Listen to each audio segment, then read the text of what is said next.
Agaw atraksyon ang makukulay na costumes at pailaw sa Parade of Lights sa Pilar, Sorsogon. Tunghayan sa report ni Jessica Kalinog ng GMA Regional TV Balitang Bicolandia. Tila napaaga ang pagdiriwang ng Kapaskuhan sa bayan ng Pilar, Sorsogon.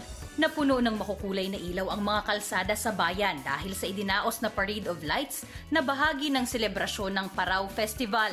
Naging sentro rin ng atraksyon ang makukulay na costumes ng mga kalahok at ang naggagandahang floats ng mga fantasy characters na napapalibutan ng mga light art. Dahil dito, hindi raw nasayang ang paghihintay ng mga tao matapos makita ang ganda ng aktibidad. Napakagandang makulay. Tsaka mga nag-e-effort kasi talaga sila. Yung mga kanya-kanya po nilang mga performance po.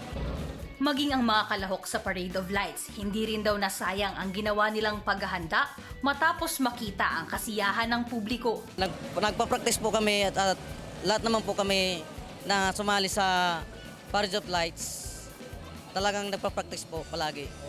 Layunin din ng nasabing pagdiriwang na ipamalas ang talento ng mga tao at ang yaman ng kultura at tradisyon ng bayan.